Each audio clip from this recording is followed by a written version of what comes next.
Vamos a arrancar con abdomen agudo porque yo pensé que iba a durar menos y terminó durando como una horita, así que para que no se nos haga muy tarde, arrancamos.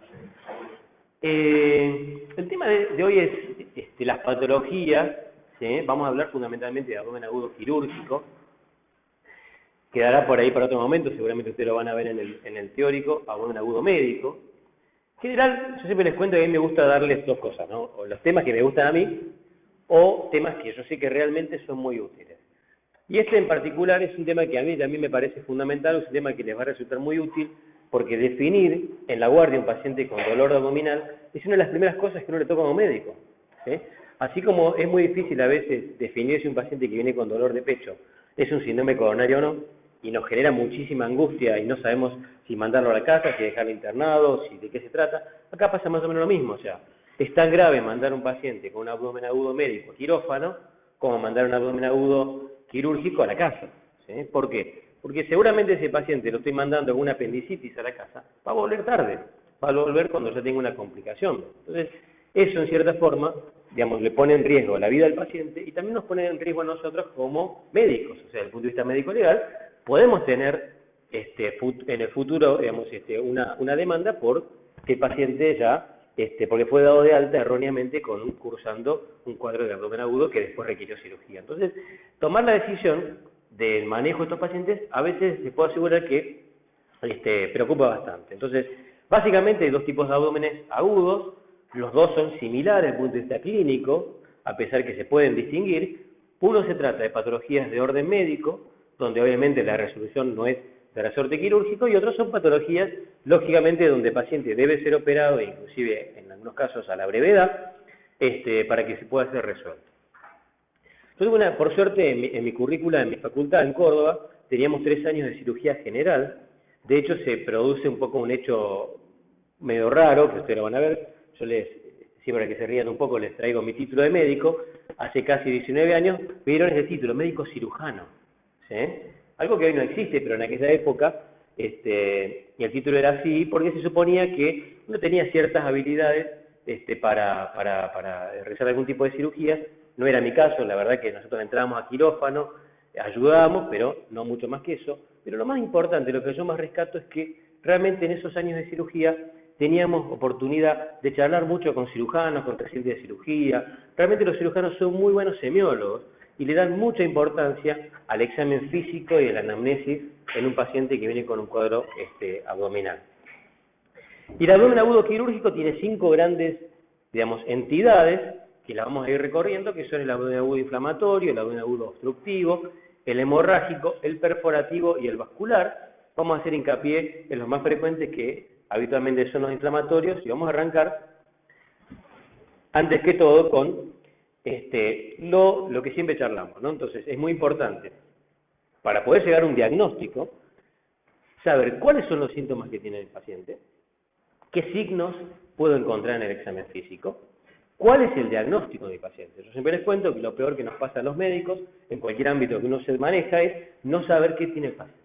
Cuando yo no sé qué tiene mi paciente y lo estoy internando porque entiendo que hay algo raro, es una situación muy incómoda, porque yo no puedo decirle al paciente, mire, usted tiene tal cosa, y no voy a poder saber si el tratamiento que estoy haciendo es realmente correcto, y no voy a saber cuál es el pronóstico de ese paciente, o sea, cómo le va a ir en el futuro si no tengo el diagnóstico, por lo menos un diagnóstico presuntivo. Entonces, es fundamental intentar llegar por todos los medios a un diagnóstico, inicialmente de síntomas y signos, después semiológico y finalmente etiológico. ¿Qué síntomas va a tener un paciente que viene con un abdomen agudo? Síntoma número 1 va a ser el dolor, ¿sí? Ahí está, no sé si se nota, con letras un poquito más grandes, porque el dolor, que yo lo voy a poder, digamos, explotar desde el punto de vista semiológico con el interrogatorio, es fundamental. Clínicamente yo siempre distingo, por lo menos desde el punto de vista clínico, como les digo, dos tipos de dolores, el dolor tipo cólico y el dolor continuo, ¿sí? Vamos a ver un poquito más después de todo eso. El paciente también puede cursar con vómitos, ¿sí? Tengo que saber qué tipos de vómitos tiene ese paciente, cuántos episodios de vómitos tuvo y qué características tuvieron. Puede cursar con diarrea y con constipación. En algunos casos, tanto la diarrea como la constipación pueden ser manifestaciones de un cuadro obstructivo, o incluso la apendicitis en los niños puede presentarse inicialmente con diarrea. Y inclusive en algunos casos, en las úlceras gástricas, el paciente viene con hipo, a veces incluso con un hipo incoercible, que puede ser el motivo de consulta. Si ustedes recuerdan, a principio de año vieron un poquito de dolor, vieron qué diferencias había entre los distintos tipos de dolor, ¿sí? Desde el punto de vista clínico dijimos, habitualmente uno en el abdomen distingue cólico de continuo, acá la anamnesis es fundamental, acuérdense siempre de la mnemotecnia Alicia, ¿sí? Para el dolor, antigüedad, localización, irradiación o propagación, carácter, ¿sí? ¿Qué carácter tiene ese dolor? Intensidad, si uno le puede lograr, si uno puede conseguir que el paciente nos describa en una escala del 1 al 10 cuál es la intensidad del dolor que está percibiendo, qué factores lo atenúan o qué factores lo agravan, ¿sí? Y finalmente, un breve repaso del dolor de tipo somático y del dolor de tipo visceral, que en el abdomen hay de estos dos tipos de dolores y también hay dolor referido. Entonces, el dolor somático era un dolor bastante preciso y bien localizado, ¿sí? Habitualmente agudo punzante de comienzo y finalización rápido, si bien que el paciente me puede determinar cuándo comenzó y cuándo terminó. Habitualmente son los traumatismos, ¿sí? O la inflamación lo que produce estos dolores de tipo somáticos. Y por el contrario, el dolor visceral es un dolor urente, digamos, mal definido, que el paciente no me puede describir exactamente cuándo comenzó, porque no lo recuerda, comenzó de a poco, y no puede, digamos, referirlo a algún, digamos, órgano en particular. Para mí en el examen del abdomen es muy importante el diagnóstico topográfico. En cierta forma, yo topográficamente me voy a intentar orientar a ver cuál es el órgano o la víscera que está afectada, ¿sí? ¿Qué causan dolores viscerales? La distensión abdominal, ¿sí? O la distensión de las vísceras huecas, la isquemia y la inflamación, ¿sí? Hay algunas patologías que comienzan teniendo un dolor de carácter visceral en forma inicial y después se transforman en dolor de origen somático, cuando el dolor se localiza. Vamos a empezar con el primero y el más popular de los abdómenes agudos inflamatorios, que es la apendicitis, ¿sí? La apendicitis, el primer médico que hizo una apendicectomía fue el doctor Claudio Samián en el año 1736. Fue el primer cirujano que operó a un niño de 11 años que tenía una hernia escrotal y dentro del saco herniario había un apéndice que con un alfiler, o sea que el apéndice estaba perforado. Pudo extirpar el apéndice y reparar la hernia, que era, digamos, el cuadro clínico del paciente. ¿Alguno se acuerda cuánto mide el apéndice? ¿Qué tamaño tiene? ¿Sirve para algo el apéndice? ¿Tiene alguna utilidad o es simplemente un...? Bueno, está discutido si sirve o no sirve. Hoy se sabe que es un órgano linfático, ¿sí? Incluso hay una vinculación entre el apéndice y las enfermedades inflamatorias intestinales. Los pacientes que se apendicectomizaron, o sea que se sacó el apéndice, tienen menor incidencia de colitis ulcerosa y también de Crohn, o si desarrollan en la adultez enfermedad inflamatoria intestinal, lo hacen con menor intensidad, o sea que parece que ejerce cierto mecanismo de control inmunológico en el abdomen, ¿sí? Y en cuanto al tamaño, entre 6 y 9 centímetros, ¿sí? Es más o menos el tamaño habitual. ¿Alguno vio esta película? ¿El médico? Ninguno. Se las recomiendo, ¿sí? Hoy recomiendo películas. ¿Por qué? Es una película muy linda, ¿sí? Está ambientada en Europa de la Edad Media.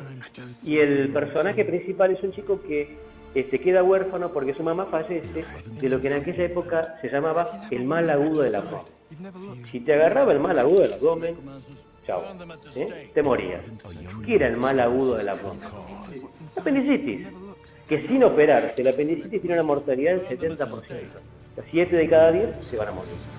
La mamá del personaje principal muere, ¿sí?, de una apendicitis, y eso lo lleva a él a intentar transformarse en médico en una Europa en aquella época bastante salvaje. No había médicos y los únicos vestigios de medicina científica estaban en Oriente Medio.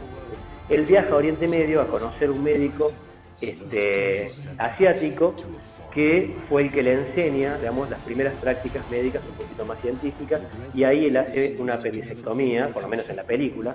Una película un poco larga, pero bastante linda, que se la recomiendo que la vean, porque cuenta un poquito la historia de lo que hoy nos parece algo tan banal como una apendicitis. En aquella época era realmente una patología mortal. Este señor lo conocen, seguramente lo pronunciaron muchas veces como yo mal en inglés, ¿sí? Son Carlos McBurney, ¿sí?, que fue el que describió por primera vez ese punto de hipersensibilidad máxima en los pacientes que cursan una apendicitis, en esa línea imaginaria entre la espina ilíaca anterosuperior derecha y el ombligo, cuando unimos los 2 tercios internos con el tercio externo, en ese punto ahí les duele a los pacientes que tienen apendicitis. Y esto lo describió él allá por el año 1889, publica un trabajo en donde describe este punto doloroso característico, ¿sí?, de la apendicitis. ¿Qué puntos clave tenemos que tener en cuenta con la apendicitis? Primero, que es el diagnóstico más frecuente del abdomen agudo quirúrgico, ¿sí? Segundo, que a pesar que hay un gran desarrollo tecnológico, el diagnóstico sigue siendo clínico. El cirujano sigue metiendo al paciente a quirófano porque le parece un cuadro de punto de vista clínico que es una apendicitis, ¿sí?, por los síntomas, por los signos que el paciente encontró, y a lo sumo lo único que le pide, que ustedes lo van a ver mucho en la guardia, es un recuento de glóbulos blancos y un sedimento urinario, ¿sí? Y eventualmente en la mujer, que también está ahí entre los puntos claves, uno siempre tiene un poquito más de cuidado, ¿sí? ¿Por qué? Porque la mujer puede tener otros diagnósticos diferenciales y la presentación a veces será un poco atípica, entonces la tasa de apendicectomías negativas, es decir, pacientes que se operan de apéndice pero que no eran apendicitis, en la población en general es del 15%, y en las mujeres es un poco más alta, ¿sí? En la mujer pasa eso. ¿En qué otras poblaciones tienen ustedes que tener en cuenta que los síntomas pueden ser atípicos? En los ancianos y en la mujer embarazada, ¿sí? Una mujer embarazada puede tener una apendicitis, es medio mala suerte, pero puede pasar. Y un paciente anciano también puede tener una apendicitis. Uno siempre piensa que la apendicitis ocurre solamente entre los 15 y los 30 años. Y eso es la mayor parte de las veces. Pero también puede tener un paciente de 80 años venir a la guardia por dolor, ¿sí?, por un cuadro que a veces es mucho más difícil de diagnosticar porque es atípico y tratarse de una apendicitis. Vamos a ver la siguiente diapositiva. ¿Cuáles son los gérmenes que habitualmente pueden ocasionar la infección en un apéndice? El apéndice, habitualmente lo que ocurre es que hay una obstrucción por un fecalito, ¿sí? Entonces, ese fecalito obstruye la luz del apéndice y la presión dentro del apéndice comienza a aumentar. Normalmente la cantidad de líquido que hay en el apéndice es de 0,1 mililitros, casi nada. Ya cuando aumenta a 0,5, la presión dentro del apéndice, imagínense, era como un globo, aumenta a 60 milímetros de mercurio. Los gérmenes que habitualmente están vinculados son la Escherichia coli, la Klebsiella, la Pseudomonas, entre los gram negativos, ¿sí?, y algunas especies de gram negativos y de cocos gram positivos también pueden estar vinculados. Esto como para que más o menos integremos con la parte de bacteriología. ¿Qué síntomas produce la apendicitis? ¿Qué signos puedo encontrar en el examen físico del paciente? Y finalmente, ¿cómo voy a hacer el diagnóstico? ¿Sí? Para que no perdamos el norte, acuérdense, siempre nuestra brújula es la anamnesis, la inspección, la palpación, la auscultación y la percusión, en el orden que ustedes quieran. Recién un compañero suyo, digamos, de la comisión anterior me preguntaba, pero doctor, ¿qué hago primero? ¿La auscultación y después la percusión, la palpación? Hay algunos que dicen que hay que respetar una secuencia en el abdomen, ¿sí?, y dejar para el final la auscultación, porque bueno, y hacer la auscultación antes que la percusión, porque la percusión puede afectar algo del tránsito intestinal. No importa, la realidad es que eso no necesariamente va a cambiar nada del abdomen, lo importante es que no se olviden de hacerlo, ¿sí? Con esos datos es que yo me voy a intentar hacer el diagnóstico de una apendicitis, el diagnóstico semiológico. A la izquierda, en la primera columna, los síntomas. ¿Cuál es el síntoma de una apendicitis número 1? El dolor abdominal, ¿sí? Dolor que cuando el apéndice comienza a aumentar la presión dentro de su luz, ¿sí?, inclusive puede ser cólico, porque esa dilatación súbita del apéndice puede estimular el peristaltismo intestinal y el paciente comienza inicialmente como un cuadro cólico. Cuando un paciente les dice que el dolor es ondulante, que aumenta y después disminuye, dicen, es un cólico, uno, entre comillas, se queda un poco más tranquilo porque dice, bueno, esto seguramente es un cólico intestinal y no mucho más que eso. Por el contrario, cuando el dolor es continuo, uno piensa más en sufrimiento de parénquima o en algún otro tipo de proceso eventualmente más delicado. Inicialmente es somático, porque el paciente lo refiere como en el epigastrio, ¿sí?, o periumbilical, no lo puede localizar, porque ahí las fibras que se van a estimular son las que inervan directamente el apéndice y el dolor es urente, es inespecífico, poco localizado y eso es el comienzo del cuadro clínico. Cuando el apéndice ya tomó tal proceso inflamatorio que compromete el peritoneo parietal, ahí el dolor vira, ¿sí?, a un dolor visceral, porque se irritó el peritoneo. Y ahí sí ahí ocurre esta migración del dolor desde el hipocondrio, desde el epigastrio o la región umbilical a la fosa ilíaca derecha. Esta secuencia migratoria del dolor del epigastrio o la región umbilical a la fosa ilíaca derecha es el cambio del dolor somático a visceral, y esta secuencia es fundamental para el diagnóstico. Por eso acá yo tengo que preguntarle al paciente cómo comenzó el dolor, dónde le dolía, cuánto tiempo después el dolor se focalizó en la fosa ilíaca derecha.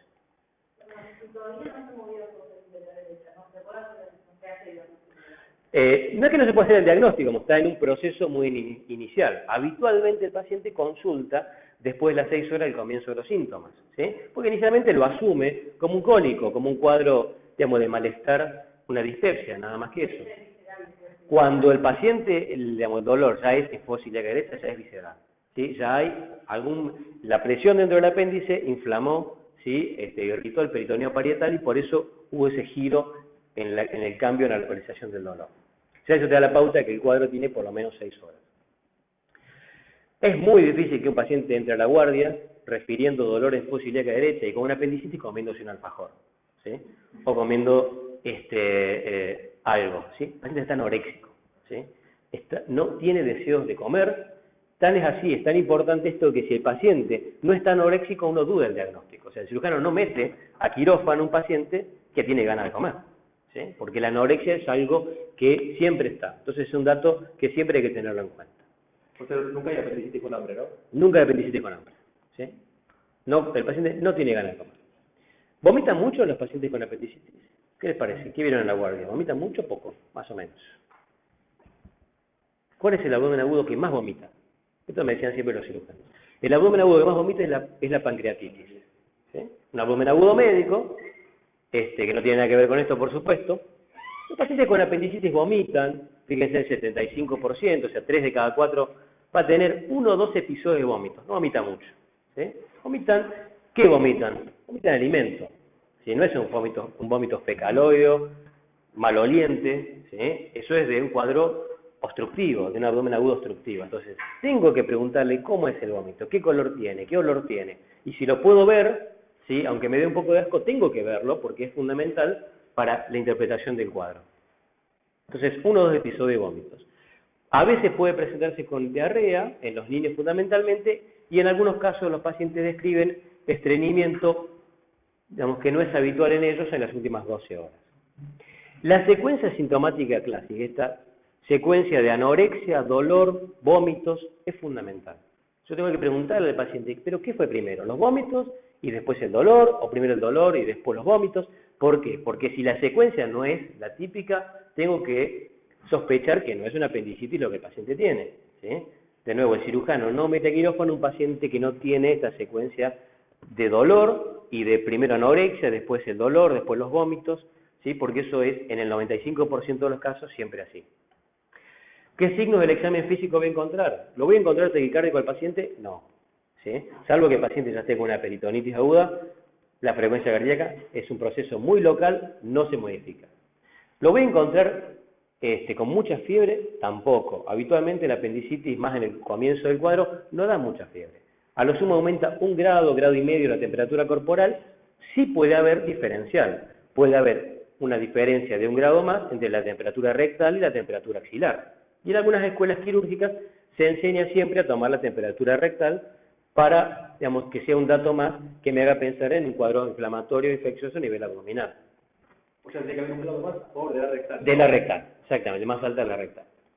El dolor en la fosa ilíaca derecha, yo acá les puse sensibilidad y especificidad, y ustedes van a ver que en la semiología en general, todos los signos del examen físico se caracterizan porque son muy específicos, pero poco sensibles. ¿Qué significa? Que cuando están, el diagnóstico prácticamente está hecho, pero cuando no están, el diagnóstico todavía puede seguir siendo posible, ¿sí? Entonces, el dolor en la fosa ilíaca derecha, en este caso en particular, es muy sensible y específico. O sea, prácticamente uno le podría decir, no hay apendicitis sin dolor en la fosa ilíaca derecha, ¿sí?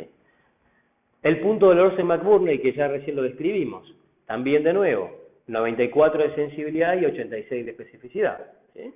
Bastante importante entonces para lo que es la sospecha clínica de la apendicitis. 2 maniobras que vamos a ver ahora, que es el signo del psoas y el signo de Robson. Algo que también siempre se enseña en la escuela quirúrgica es no contar los signos. No tengo que sumar fiebre, más vómitos, más náuseas, más dolor, sino pesarlos, valorarlos, ¿sí? Porque en algunos pacientes puede pesar más un síntoma que otro. Fíjese acá, la médica lo que está haciendo son las dos maniobras, el signo de Robson a la izquierda y el del psoas a la derecha. ¿En qué consiste el signo de Robson? El signo de Robson consiste en la compresión de la fosa ilíaca izquierda, pero el paciente refiere dolor en la fosa ilíaca derecha. Fíjense ahí el paciente, después que comprime, se pone la mano en la fosa ilíaca derecha, en el video de la izquierda, ¿sí? Ese es el signo de Robson, compresión en fosa ilíaca izquierda, dolor en fosa ilíaca derecha. En la maniobra del psoas, se le pide al paciente que se ponga del lado izquierdo, y fíjense cómo la médica le sostiene la cadera con la mano izquierda, la cadera derecha, y hiperextiende la cadera y la pierna derecha, y eso genera dolor. Fíjense, el paciente acostado al lado izquierdo, con la mano izquierda el médico sostiene la cadera derecha y la hiperextiende. Esta maniobra es muy útil para el diagnóstico de la apendicitis retrocecal. No siempre el apéndice tiene que estar donde tiene que estar. Muchas veces el McBurney es negativo porque el apéndice no está en la ubicación habitual, sino que está retrocecal y la manifestación clínica es distinta. En esos casos es muy útil la maniobra del psoas. Hay una escala clínica, diagnóstica, que se llama escala de Alvarado, no sé si alguna vez la escucharon nombrar, que es una escala que le da valor, ¿sí?, a los signos y a los síntomas. Por ejemplo, si el dolor migró en forma típica del epigastrio a la fosa ilíaca derecha, eso vale un punto. Si el paciente vino anoréxico, vale un punto. Si tuvo náuseas o vómitos, vale otro punto. Si tiene hipersensibilidad, ¿sí?, en la región del cuadrante inferior derecho, en la fosa ilíaca derecha, vale 2 puntos. Si tiene el signo de rebote, ¿sí?, que es la descompresión súbita de la región abdominal, se le suma un punto. Si tiene temperatura elevada, otro punto más. Y del laboratorio solo valora si tiene glóbulos blancos altos, o sea, leucocitosis, y si la fórmula leucocitaria viró a la izquierda, es decir, si tiene neutrofilia. De acuerdo a esos ítems, se puede sumar hasta un máximo de 10 puntos. Si el paciente tiene 7 o más puntos de score de Alvarado, fíjense que es muy sensible y muy específico de apendicitis aguda, ¿sí? Acá entra lo que charlamos recién de cómo pesar los síntomas y los signos y no contarlos, ¿sí?, ¿no? Jerarquizarlos, darles valor. Por el contrario, si el paciente tiene 4 o menos de puntos del score de Alvarado, ¿sí?, ya la posibilidad de que el paciente tenga una apendicitis es menor. En este cuadrito ustedes lo que tienen es graficado el valor el valor diagnóstico que tiene cada uno de los signos que estuvimos charlando. A la derecha los que apoyan el diagnóstico y a la derecha los que los descartan. Fíjense, el punto de McBurney, ¿sí?, es prácticamente el que mayor valor tiene desde el punto de vista diagnóstico, o sea, aumenta casi un 30-40% la probabilidad del diagnóstico de apendicitis. El score de Alvarado, 7 o más puntos, también ayuda. Y finalmente Robson y psoas, que son las dos maniobras que ustedes vieron, también tienen valor, aunque un poco menos que el punto de McBurney. Estas son formas, la descripción de las formas de las apendicitis atípicas, ¿sí? Son apendicitis retrocecales, pelvianas o mesocelíacas, que no las vamos a leer todas para que no se hagan muy largo, pero que tienen como característica que la forma clínica de presentación es distinta.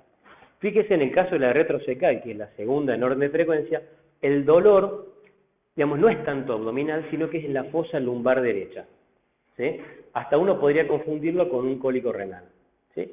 Sin embargo, la maniobra del psoas es francamente positiva, o sea que la maniobra del psoas me puede poner sobre la pista que el paciente lo que tiene es una apendicitis retrocecal y que por lo tanto debe ser operado, mientras que un cólico renal no se opera, obviamente, recibe tratamiento bastante opuesto a una apendicitis, antiinflamatorios, antiespasmódicos, que pueden confundir el cuadro. Si es un cólico renal, el signo te da negativo. Seguramente ahí lo que vas a tener es puño de perfusión renal, ¿sí? Pero a veces lo que en los libros parece tan obvio, cuando uno lo va a examinar al paciente no te queda tan claro, ¿sí? Y hay que a veces hacer el diagnóstico diferencial, pero en este caso hay que tenerlo en cuenta, ¿sí? Una colecistitis a veces también puede tener dolor en la fosa lumbar derecha y ser un diagnóstico diferencial entre una colecistitis, ¿sí?, y una apendicitis retrocecal. Vamos a ver dos signos más, ¿sí? El signo del obturador, que también se pone de manifiesto en las apendicitis atípicas. Fíjense, el signo del obturador es el video de la derecha. Acá lo que hace la médica es flexiona la cadera y la rodilla del lado derecho y hace una rotación interna de la pierna, ¿sí?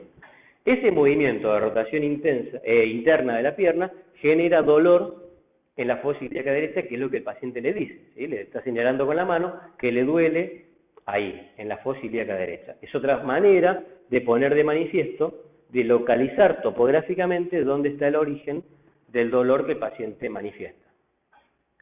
El signo de Blumberg a la izquierda. Blumberg fue un cirujano alemán, ginecólogo, que fue el primero en describir que cuando un paciente tiene irritación peritoneal y ustedes comprimen y descomprimen súbitamente el abdomen, se produce intenso dolor, ¿sí?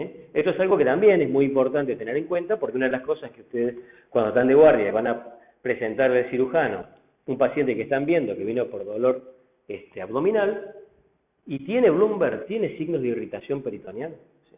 Entonces, el dolor a la descompresión en la fosa ilíaca derecha se denomina signo de Blumberg positivo y es dolor a la descompresión y habla de irritación a nivel peritoneal.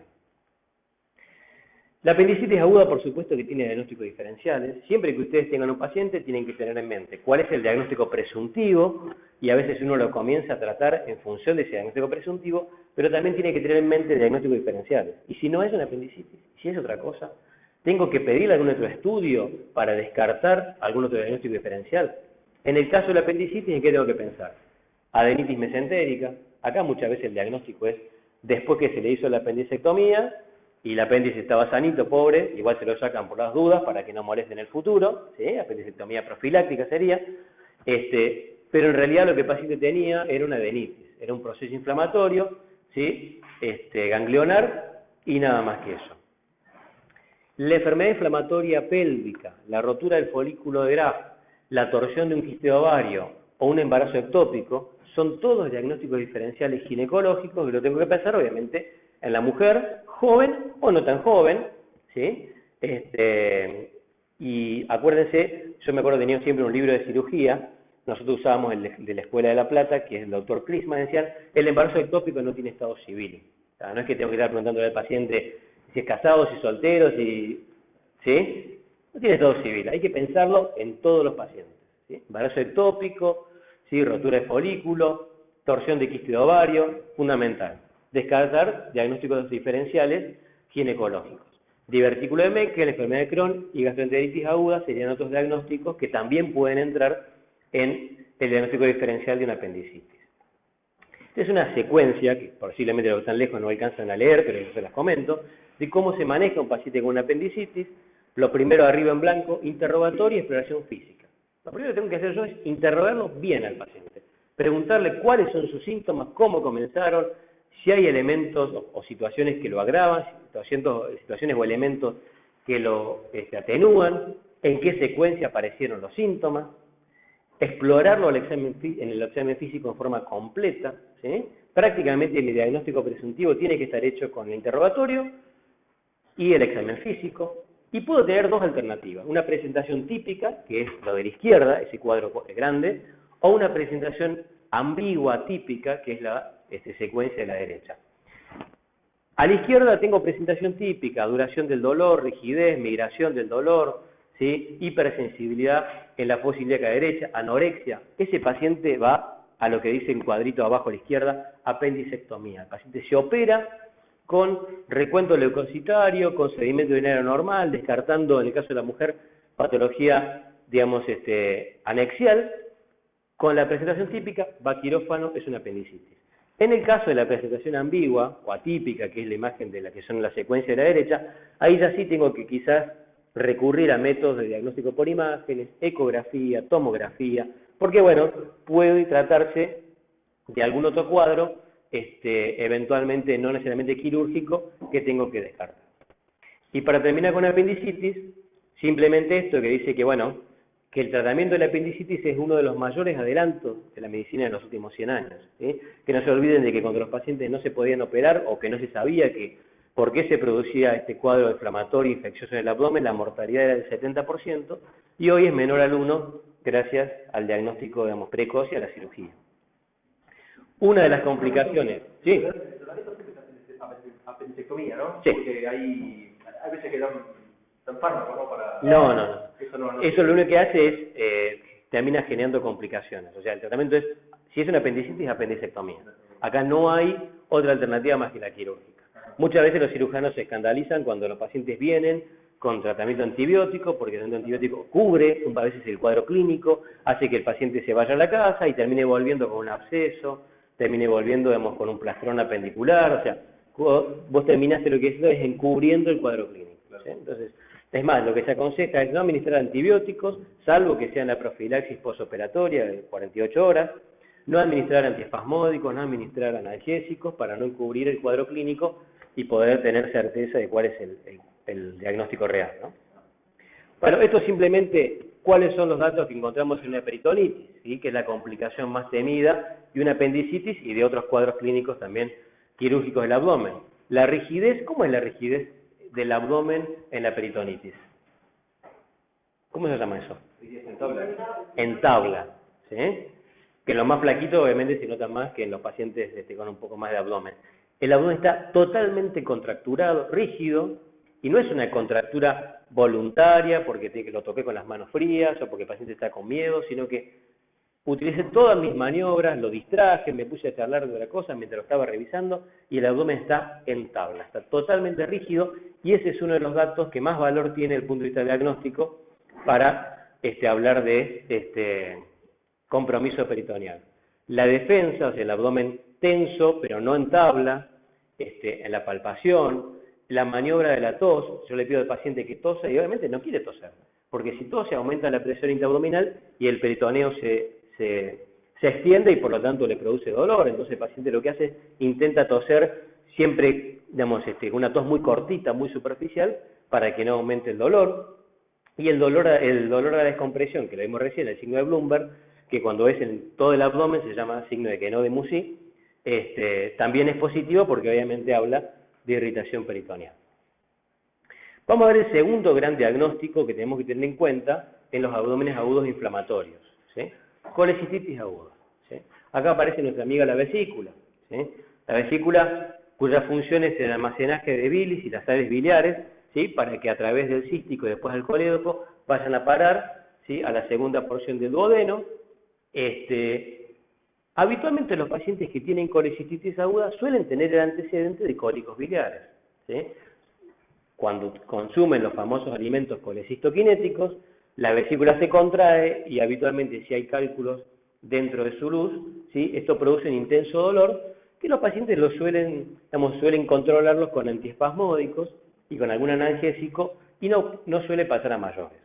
Ahora, cuando un cálculo se impacta, ¿sí? A nivel de la salida o al comienzo del cístico, se produce sí ya un proceso inicialmente inflamatorio y después, digamos, de infección, ¿sí? por la acción de bacterias, donde claro, comienza a aumentar la presión intracavitaria dentro de la vesícula, aparece engrosamiento de la pared de la vesícula, se pone la mucosa también se inflama, incluso se pueden generar hasta colecciones perivesiculares, y eso es lo que caracteriza la colecistitis aguda. Lo que ustedes ven a la derecha es una ecografía, ¿sí? O en algún momento de mi proceso de diagnóstico yo le voy a pedir al paciente que le hagan una ecografía y seguramente el ecografista me va a decir, sí, mira, el paciente tiene vesícula de paredes engrosadas, tiene cálculos, tiene edema perivesicular o incluso una colección alrededor de la vesícula, y también seguramente me va a informar cómo está la vía biliar, si está dilatada o no está dilatada, que son todas cosas que a mí me importan. Entonces, en la colecistitis, ¿qué síntomas voy a encontrar? ¿Qué signos del examen físico voy a encontrar? Y finalmente, ¿cómo voy a hacer el diagnóstico? Yo le voy a decir al paciente, mire, usted tiene una colecistitis, lo voy a llamar al cirujano, vamos a confirmar el diagnóstico y veremos cuál es el tratamiento. Acá sí a veces es más común la estrategia que vos comentabas de antibióticos o de enfriar el cuadro clínico y de llevarlo a quirófano al paciente para hacer la colecistectomía cuando el cuadro, digamos, no es tan agudo. Vamos a empezar entonces con lo primero. ¿Qué síntomas produce una colecistitis? ¿Sí? Bueno, los síntomas que suele tener una colecistitis son dolor, ¿sí? En el hipocondrio derecho o en el epigastrio. siempre les pongo ahí la diapositiva de antecedente de cólico biliar previo, porque es algo que lo tengo que preguntar, ¿sí? Si el paciente tiene antecedentes de cólico biliar. ¿Por qué? Porque el paciente conoce el dolor. Lo que pasa es que esta vez consultó porque el dolor de la colecistitis es más intenso que el del cólico biliar y no cede, ¿sí? No cede con los analgésicos, antiespasmódicos habituales que el paciente utiliza. El paciente continúa con dolor, ¿sí? Y en algunos casos no es en el hipocondrio derecho o en el epigastrio, sino que incluso puede ser hasta en la región interescapular, ¿sí? O en la región dorsal derecha. Acá se produce un fenómeno, todo lo que tenga que ver con irritación a nivel diafragmática, los abscesos perihepáticos, las neumonías de base derecha, los neumoperitoneos, suelen producir un intenso dolor referido. Y el paciente viene con dolor en el hombro derecho, ¿sí? Entonces, este es un típico ejemplo. Así que tenerlo en cuenta cuando a veces el dolor es interescapular en el hombro derecho o en la región dorsal, que puede tratarse de una colecistitis aguda y el dolor ser referido. ¿Puede haber fiebre? Sí, puede haber fiebre. Tampoco es una patología que produce temperatura muy alta, pero puede haber algo de fiebre. Y suele también, por supuesto, tener el paciente anorexia, de nuevo, náuseas y vómitos, ¿sí? A veces los vómitos pueden ser inclusive biliosos, que lo distinguen un poco de los vómitos, ¿sí? De la apendicitis aguda. Ahí con la estrellita yo les anoté, el paciente no se quiere mover, porque claro, cuando se mueve, como hay irritación peritoneal, eso aumenta el dolor. Y eso lo distingue, por ejemplo, del cólico renal, donde el paciente adopte la posición que adopte, camine, corra, suba, baja, baje, tiene el mismo dolor, ¿sí? Le duele mucho, y no se modifica con la posición, ni con la postura, ni con la movilización. ¿Qué signos del examen físico puedo encontrar? Cuando yo intento hacer la palpación superficial, acá siempre la palpación es bien superficial, voy a encontrar que hay una clara hipersensibilidad o incluso resistencia en el hipocondrio derecho o en el epigastrio. Eso también tiene muy alta especificidad y sensibilidad, casi al 100%. El paciente realmente defiende o tiene resistencia a la palpación en la zona del hipocondrio derecho. En algunos casos puede palparse una masa, si la vesícula está muy distendida y hay epiplón que la rodea, se palpa una masa, es menos frecuente, pero también es muy específico. Y aparece el famoso signo de Murphy, ¿sí? Que ustedes lo recordarán, acá la médica lo está haciendo con una sola mano, pero nosotros lo aprendimos con dos manos, ambos pulgares en inspiración profunda, en una línea imaginaria entre el ombligo y el hombro derecho. Cuando toca esa línea, el reborde costal, ahí está el punto cístico, y la maniobra de Murphy es la compresión inspiratoria. ¿Y qué hace el paciente? Corta la inspiración, ¿sí? No puede respirar profundo porque eso le genera intenso dolor, ¿sí? Bueno, esto es el signo de Murphy, que tiene también 97% de sensibilidad y 98% de especificidad, o sea que es un dato del examen físico que es muy valioso para que yo sospeche que el paciente lo que tiene es una colecistitis aguda. Bueno, esta tablita es la misma que vimos recién en apendicitis, ¿sí? ¿Cuáles son los hallazgos del examen físico que me aumentan la probabilidad diagnóstica? El signo de Murphy, ¿sí? Y el dolor y la resistencia y la defensa en la zona del hipocondrio derecho. ¿Qué diagnósticos diferenciales tengo que pensar en la colecistitis aguda? Tengo que pensar en úlcera péptica, perforado o no. Muchas veces se dice que cuando se perfora la úlcera péptica deja de doler, pero tengo que pensarlo. La pancreatitis tiene que estar en mis diagnósticos diferenciales siempre. Si bien la pancreatitis, el paciente vomita mucho, el paciente está con dolor, más vale en cinturón, ¿sí? No solamente localizado en hipocondrio derecho, sino que en cinturón. Es una patología grave que puede comprometer la vida del paciente y no puedo mandar a la casa, ¿sí? Una pancreatitis.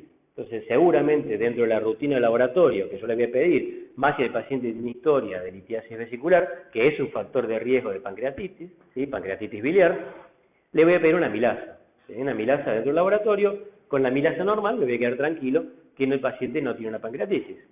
Una apendicitis va a ser un diagnóstico presuntivo. Una hepatitis eventualmente puede tener algunas características similares que me puedan hacer pensar en un diagnóstico diferencial. El infarto de cara inferior, esto es algo que vemos con relativa frecuencia, pacientes que vienen con náuseas, vómitos o cierta dispepsia, ¿sí? Y cuando le pedimos un electrocardiograma quizás de rutina, por protocolo, no nos parece, pero es parte del protocolo de evaluación del paciente con dolor abdominal y nos encontramos con un infarto de cara inferior, ¿sí? Como diagnóstico, la neumonía de base derecha, el herpes zóster antes que aparezcan las vesículas en la piel, suele aparecer el cuadro de dolor y ser un diagnóstico diferencial de una colecistitis aguda. Prima de la colecistitis es la colangitis. Acá lo que hay es una obstrucción de la vía biliar, también por un cálculo en la mayor parte de los casos, ¿sí? Y obviamente esa bilis estancada en la vía biliar también puede sufrir un proceso infeccioso y puede ocurrir dilatación de la vía biliar, y en este caso, en la imagen de la derecha, lo que ustedes están viendo es cómo el cirujano le está intentando extraer el cálculo en forma endoscópica, ¿sí? De la vía biliar. Ahí por donde está metiendo el canito es la papila, ¿sí? Que es por donde desemboca el colédoco en la segunda porción del duodeno, ¿sí? Esa papila es una papila medio hipertrófica, inflamada, ¿sí? Obviamente el cálculo está enclavado del otro lado de la papila y la única forma de sacarlo es con un pequeño tajito, ¿sí? Que se le hace a la papila. Esto se llama colangiopancreatografía retrógrada endoscópica, más conocida como CEPER, un procedimiento que se hace en cirugía. Fíjense ahí abajo a la derecha cómo está la imagen del cálculo, cómo cayó a la luz del duodeno. Bueno, es la forma de hacer en cierta manera el diagnóstico y también, por supuesto, la terapéutica, que es la extracción del cálculo, y eso permite desobstruir la vía biliar. ¿Por qué es importante el diagnóstico de la colangitis? Porque es una patología grave. Los pacientes se pueden morir de una colangitis si yo no hago el diagnóstico, ¿sí? A veces puede comenzar como un cuadro bastante discreto y otras veces el paciente viene estuporoso, séptico, febril, hipotenso, ¿sí? Ictérico. Y ahí aparecen dos entidades clínicas semiológicas, que es la tríada de Charcot y la pentalogía de Reynolds. En la tríada de Charcot tenemos fiebre, dolor en epigastrio o en hipocondrio derecho y ictericia. ¿Sí? El paciente viene ictérico, con fiebre, dolor en hipocondrio derecho o epigastrio, y eso se llama tríada de Charcot. Cuando además de estos tres componentes se le agrega el cuadro séptico y el deterioro del estado mental, se llama pentalogía de Reynolds, ¿sí? Para que tengan una idea que es un cuadro grave, un cuadro que no diagnosticado y no tratado, ¿sí? Puede evolucionar hacia el shock séptico y la muerte del paciente, por lo tanto es fundamental que siempre lo tengamos en cuenta. Seguimos ahora con otro diagnóstico muy común, ¿sí? Entre los abdómenes agudos, médico-quirúrgico, porque tiene algunas características o tiene algunas alternativas de tratamiento de orden médico y en otros casos es de orden quirúrgico. Ustedes saben que después de los 50 años la mayor parte de nosotros vamos a tener divertículos en el colon distal, ¿sí? Esas debilidades de la mucosa son pseudodivertículos porque acá lo que sale por el lugar donde entran los vasos, ¿sí? No tiene las tres capas del colon, sino que solamente tiene mucosa y muscular de la mucosa. Entonces es un tejido muy friable, muy blando, que si se mete ahí materia fecal y se obstruye, se puede producir la inflamación, se puede producir la perforación o incluso pueden sangrar, ¿sí? O sea que los divertículos nos pueden causar cualquiera de los abdómenes agudos quirúrgicos, ¿sí? Que comentamos. Inflamatorio, por infección e inflamación. Perforativo, ¿sí? Por perforación de un divertículo, con la clínica que le corresponda. O hemorrágico, por el sangrado, que a veces puede ser muy grave, aunque la mayor parte de las veces se autodelimitamos, se controla solo. En este caso, ¿sí? Fíjense, hubo perforación. ¿Qué síntomas va a tener un paciente que tiene diverticulitis? ¿Qué datos del examen físico puedo yo encontrar? Y finalmente, ¿cómo voy a hacer el diagnóstico? Y de nuevo acá, lo que necesito, como siempre, es un buen interrogatorio, una buena inspección, una buena palpación y auscultación y percusión, si es necesario, como en algunos casos. Vamos a ver, síntomas. ¿Qué síntomas voy a encontrar en la diverticulitis aguda? ¿Sí? Por un lado voy a tener dolor, ¿sí? Dolor en la fosa ilíaca izquierda, que es muy característico. Puede haber en algunos casos síntomas de obstrucción, a veces se produce obstrucción a nivel colónico y el paciente está distendido, está con mucho dolor, puede tener vómitos, ¿sí? Puede tener vamos a ver después en el examen físico, ruidos hidroaéreos aumentados por la lucha, por el aumento del peristaltismo, ¿sí? Puede haber antecedentes de constipación crónica, ¿sí? Es muy frecuente que los pacientes sean crónicamente constipados y que eventualmente ahora lo que tengan es una pseudodiarrea, ¿sí? El paciente es crónicamente constipado, sin embargo ahora vino con un cuadro de diarrea y eso puede ser porque es una manifestación de la obstrucción a nivel colónica. Como dijimos, también puede ser que el paciente venga por sangrado, ¿sí? Venga por una hemorragia, porque algún divertículo comenzó a sangrar o un grupo de divertículos comenzaron a sangrar. Entonces, cuando yo lo examino, encuentro que el cuadrante inferior izquierdo, la fosa ilíaca izquierda, está hipersensible, está tensa, está defendida, y por supuesto que a la compresión genera mucho dolor. En un hombre de más de 50 años, con antecedente de diverticulosis, seguramente el diagnóstico del dolor en la fosa ilíaca izquierda prácticamente me va a ser el diagnóstico de una diverticulitis, ¿sí? No hay muchos otros cuadros clínicos que generen dolor focalizado, bien somático en ese lugar, por eso la especificidad es del 100% casi, ¿sí? Y la probabilidad del diagnóstico positivo aumenta casi 14 veces cuando el dolor es en esa zona. En la mujer ya, como hay posibilidades de que también se trate de un cuadro de orden ginecológico, anexial izquierdo, ahí el diagnóstico diferencial lo vamos a tener que tener muy en cuenta. Puede ser una diverticulitis, también puede ser un abdomen agudo ginecológico. En algunos casos voy a tener que decirle al paciente que necesito hacerle un tacto rectal para descartar que haya sangrado o no. Pasamos entonces al abdomen agudo obstructivo. En el abdomen agudo obstructivo hay varias entidades clínicas que pueden ser las responsables y que en general yo las voy a pensar también un poco en función del grupo etario al que se trata el paciente. Seguramente si es un niño voy a pensar más en invaginaciones o en vólvulos.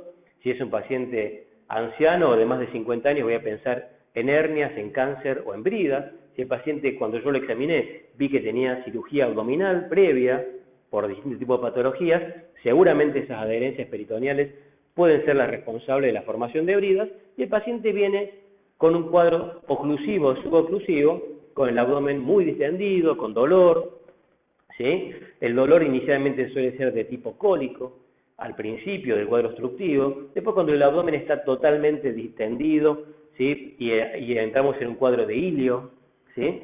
Donde ya no hay ruidos hidroaéreos, el dolor suele ser constante. El paciente característicamente tiene vómitos que suelen ser fecaloides, muy malolientes, característicos, ¿sí? Del contenido intestinal bajo, que estos pacientes suelen vomitar, y el examen del abdomen está totalmente distendido el abdomen, timpánico, es un paciente anciano, es muy común.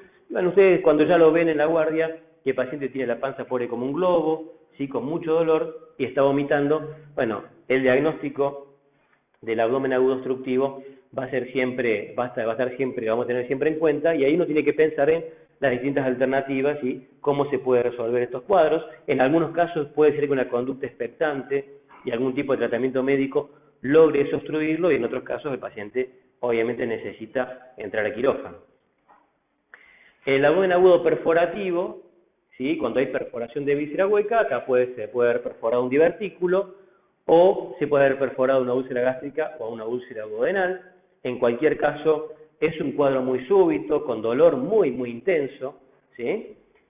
Algunos pacientes tienen antecedentes de gastritis, de úlceras gástricas previas, estuvieron consumiendo AINES, y bueno, eso puede en alguna forma orientarnos a pensar que hay una úlcera gástrica perforada. El dolor se lo describe típicamente como empuñalada.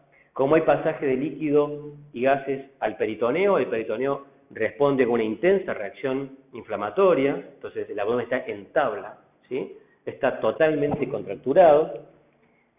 No se pueden palpar los órganos intraabdominales porque la contracción de los músculos rectos no lo permite, ¿sí? Aparte porque el paciente tiene muchísimo dolor. El dolor a la descompresión, que habíamos visto en apendicitis, que era el signo de Bloomberg, acá se llama Guénon de Mussy, porque es una reacción peritoneal generalizada. ¿Sí? Todo el abdomen, todo el peritoneo está francamente inflamado, y por lo tanto en cualquier parte del abdomen que yo haga compresión y descompresión brusca va a generar dolor. va a desaparecer la matidez hepática. Ustedes se acuerdan que cuando examinábamos el hígado, el borde superior se determina por percusión y el borde inferior por palpación. Acá desaparece la matidez, ¿por qué? Porque se mete aire, ¿sí? Esto en la placa de tórax se ve muy bien, en la placa de tórax abdomen, digamos, cuando yo pongo la placa, veo esa línea blanca, ¿sí? Con aire por arriba y aire por debajo, ¿sí? Aire en los pulmones y aire en el peritoneo, que es un neumoperitoneo, y veo el diafragma blanco, ¿sí? La pérdida de la matidez hepática se llama signo de Joubert y es un signo inequívoco de perforación de víscera hueca. Del abdomen agudo vascular, resisten que ya falta poquito, hay dos entidades que sí quería que las tuvieran en cuenta, que es el aneurisma de aorta abdominal y la enfermedad de las arterias mesentéricas. El aneurisma de aorta abdominal es una patología muy frecuente después de los 70 años, hay que tenerlo siempre en cuenta, ¿sí? Tiene una alta mortalidad si uno no lo diagnostica. El único tratamiento es la cirugía y hoy en día algunas prótesis endovasculares que se pueden colocar, ¿sí? Como siempre acá, no voy a diagnosticar lo que no sospecho, tengo que sospecharlo, y en algunos casos es bastante obvio. Fíjense en la imagen de la derecha, cómo el médico ahí delimita, ¿sí? Una aorta abdominal que tiene por lo menos 8 centímetros, o sea, tiene los dedos separados bastante. La aorta abdominal a ese nivel no puede tener más de 3 centímetros y medio. Entonces, algo que pulsa, que late y que tiene 6, 7, 8 centímetros es un aneurisma de aorta. Eso no significa que si me examino yo solo o a un amigo que tiene una panza flaquita, ¿sí? Un abdomen delgado y percibo que tiene latido, no, eso sea un aneurisma de aorta, seguramente es una aorta normal que transmite el latido, pero en este caso un hombre anciano, tabaquista de larga data, hipertenso, mal controlado, y tranquilamente puede tener un aneurisma de aorta. Y el cuadro clínico es también muy súbito, con mucho dolor abdominal, que no siempre es en el abdomen, a veces es en el dorso, bastante similar al aneurisma de aorta torácico. Vieron que en el aneurisma de aorta torácico muchas veces el paciente tiene dolor en el tórax y otras veces tiene dolor en la espalda. Bueno, acá a veces el paciente viene diciendo que tiene dolor en la cintura, o que tiene dolor acá en la espalda abajo, un dolor dorsal bajo, ¿sí? Entonces hay que siempre sospecharlo porque si no se puede pasar desapercibido.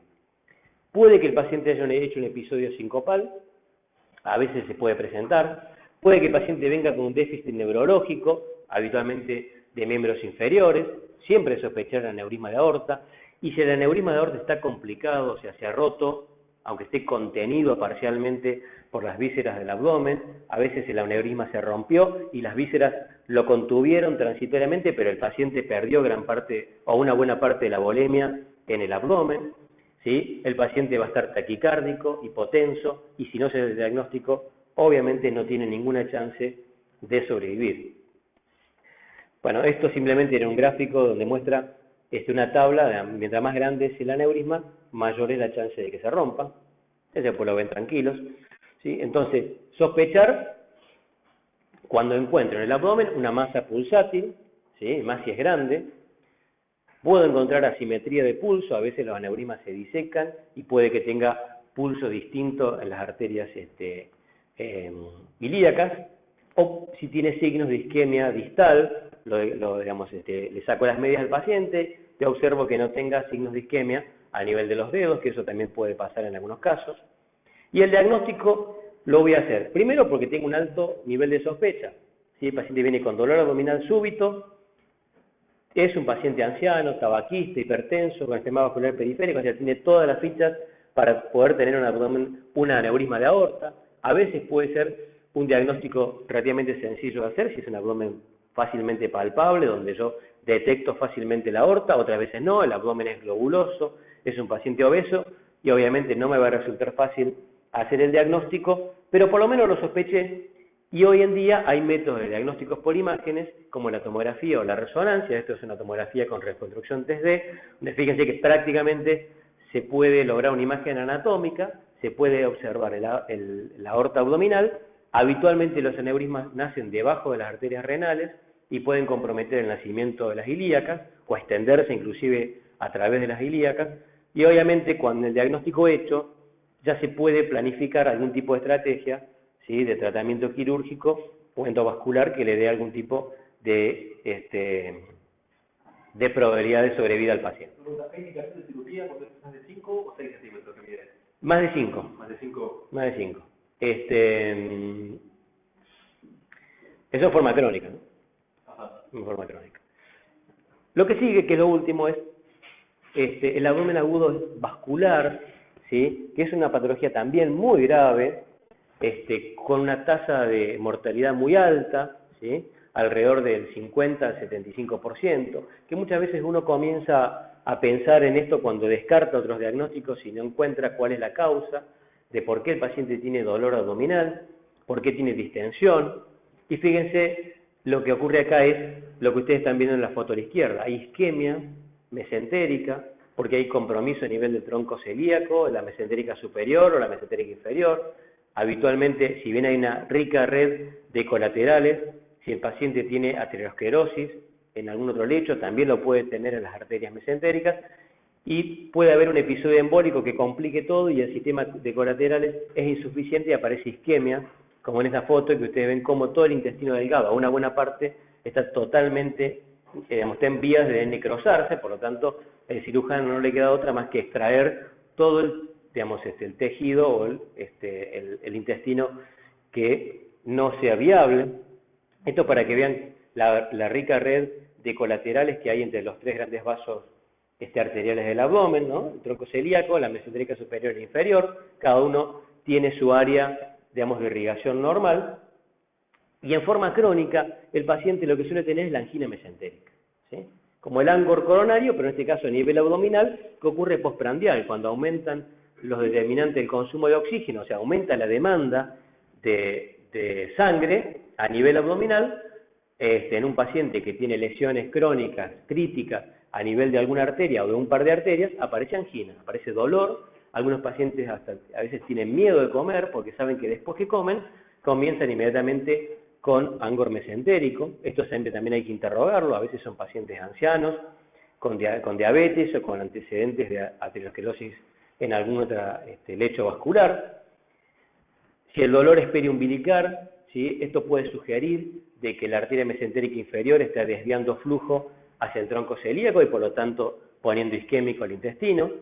Pero el cuadro agudo que nos interesa, el paciente que viene a la guardia, es un paciente que viene con mucho dolor, ¿sí?, pero que es desproporcionado para el examen físico. El paciente me dice que tiene muchísimo dolor, que es muy intenso, que comenzó en forma súbita a veces, ¿sí?, pero que sin embargo yo cuando le examino el abdomen no encuentro nada que me lo termine de explicar. No está tan distendido, tiene ruidos vibradorios disminuidos, pero tampoco que no tiene nada, no encuentro ningún signo de irritación peritoneal, o sea, el abdomen es relativamente benigno para un paciente que está con muy intenso dolor. Entonces, en ese contexto, yo tengo que sospechar que el paciente pueda estar cursando un abdomen agudo vascular, ¿sí? En la fase más avanzada de la enfermedad, recuerden que tiene una mortalidad del 75%, entonces es un paciente que va, digamos, quemando etapas y finalmente se pone hipotenso, ¿sí?, se pone con fase tóxica, por todos los productos del metabolismo, por la necrosis que se produce a nivel intestinal, ¿sí? Puede haber diarrea sanguinolenta porque se está esfacelando la mucosa intestinal y eso es lo que el paciente va a eliminar con la diarrea. En algunos casos puede haber fiebre, náuseas, vómitos, que son inespecíficos, que pueden ser de otros cuadros abdominales, pero sospecharlo entonces, de nuevo acá, no voy a diagnosticar lo que no sospecho, siempre acuérdense de esa frase porque es importante, ¿sí? Síntomas, pacientes que tienen síntomas de angina mesentérica en forma crónica, pacientes que están cursando un cuadro de infarto. ¿Por qué un infarto? Porque los pacientes que tienen infarto tienen a veces, forman trombos en el ventrículo izquierdo y pueden embolizar a partir de esos trombos, o los pacientes que vienen con fibrilación auricular. Es muy común que encuentren en la guardia pacientes con fibrilación auricular crónica que no están anticoagulados y puede ser que hayan sufrido una embolia a nivel mesentérica y que ese sea el motivo de por qué desarrollaron un abdomen agudo vascular. Y finalmente el diagnóstico, cuando se sospecha, ¿sí?, y el tratamiento, la única chance que este paciente puede llegar a tener, aparte de la resección que eventualmente necesite si hay mucho intestino comprometido, es la angiografía de los vasos mesentéricos, donde se puede hacer el diagnóstico de la obstrucción y eventualmente darle algún tipo de tratamiento, si es factible. Bueno, chicos, terminamos acá. Esto es todo abdomen agudo, por lo menos lo que nosotros nos pareció importante darles. No se olviden